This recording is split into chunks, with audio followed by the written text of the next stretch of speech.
I'm gonna get medieval on your asses.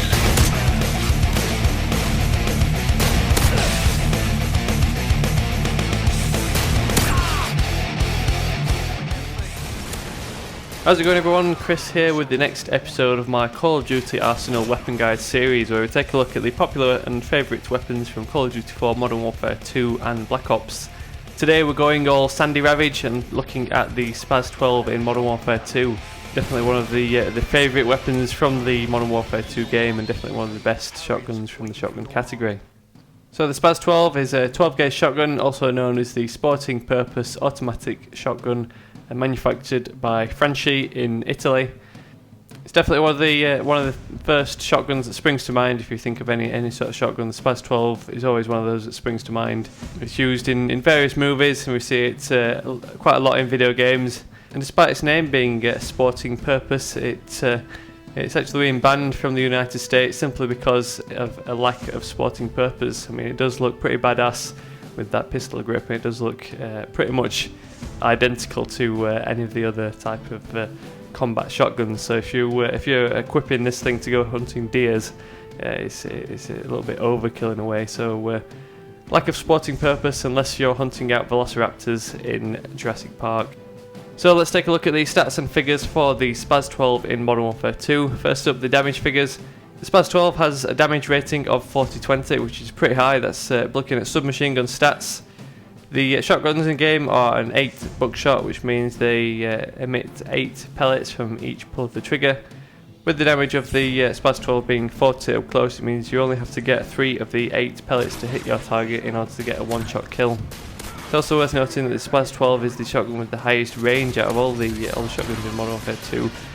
Post 1887 patch, previously the 1887s used to be like sniper rifles where you could take people out from across the map, even with the Akimbo 1887, and this is left with the SPAS-12 with the highest range, so it's definitely the most powerful shotgun in the shotgun category. Being a pump action shotgun, the recoil stats don't matter too much because obviously the weapon is settled back on target before the next round has been cycled. Overall, the spread of pellets is pretty moderate, and obviously they all go in pretty much the same place, shot after shot. Like I mentioned, being pump action, the rate of fire is very low, at 65 rounds per minute. That's just over 1 shot per second, so it's essentially the same as the intervention being bolt action. So the bolt action sniper rifle and the pump action shotgun both have the same rate of fire of 65 rounds per minute.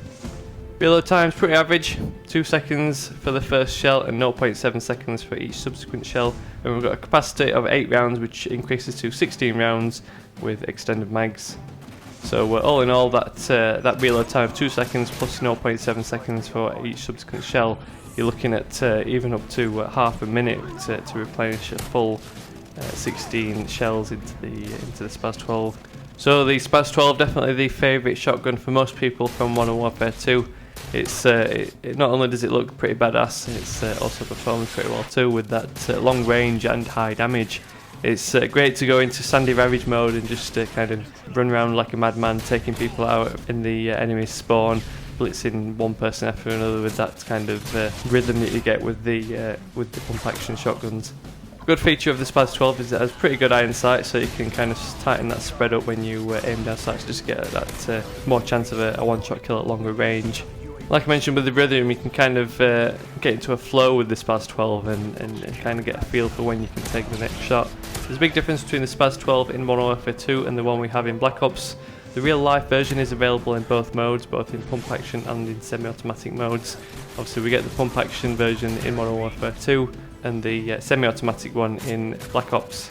I definitely prefer the pump action mode because of that kind of authentic feeling, and because in game with the pump action shotguns you tend to get higher damage figures, whereas any semi-automatic or fully automatic shotgun needs balancing to help avoid it being too overpowered, so you tend to get shorter ranges or lower damage figures. We see this in Black Ops with the SPAS-12 having pretty rubbish stats in comparison to the Stakeout. It doesn't help either that in Black Ops we don't have any stopping power or high damage perks to help us get those one-shot kills a little bit easier.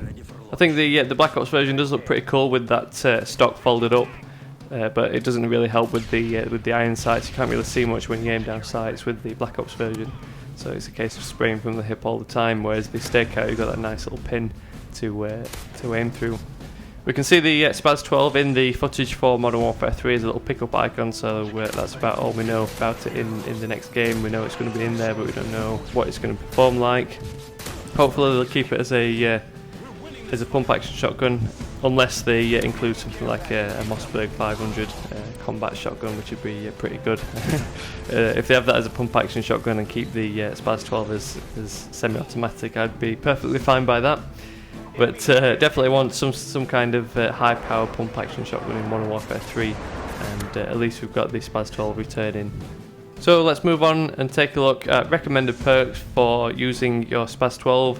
Obviously in Modern Warfare 2 we get the SPAS-12 as a secondary weapon, but it can be used as a primary weapon if you wanted to just switch out your weapon at the start of every life and just go running around with the SPAS-12 solely. So to do this you want to equip, first up, the marathon perk, just to be able to increase your sprint distance so you can kind of run around the map, run into the enemy spawn, not being held back though by those limited sprint distances, and get into the closer range and the more deadly range of the shotguns. Second up, good old stopping power. It'll increase the weapon's power by up to 40%. This will just help us get those one-shot kills a little bit more easily, especially at longer ranges. And third up, the overall sound and the volume of footsteps is very high in Modern Warfare 2. So for our third tier perk, we'll want to equip Ninja, which will allow us to sneak up on the bad guys, so they won't know that we're coming by hearing our footsteps, especially on snow and on any metal surface where it's quite prominent that you can hear when people are sneaking up behind you. Ninja also makes you invisible to heartbeat sensors, which is always handy if there's any of those pesky camper type players sitting in a corner keeping an eye on their baby monitors. There's a bunch of attachments available for the SPAS-12. Many of them are pretty worthless. There's a load of sights that aren't really needed on shotguns. There's the grip, which doesn't really help because the SPAS-12 is pump action, so the grip doesn't really help that much. However, the best attachment by far is extended mags. You do need to use the weapon for a fair while to get 400 kills to be able to unlock this, but it's definitely the best attachment. Extended mags just doubles the capacity from 8 rounds to 16 rounds, which is more than enough to just go on Duke mode and run into the enemy spawn and just take out as many people as you can. You'll definitely not have to reload very often with 16 rounds, and if you're anything like me, you're more likely to die before you reach that 16th round. So finally, let's take a look at one piece of recommended equipment that you might want to consider equipping with your SPAS-12. There's a couple of options. You might want to consider the tactical insertion, just to be able to plonk yourself in the middle of the map so you don't have to run quite as far.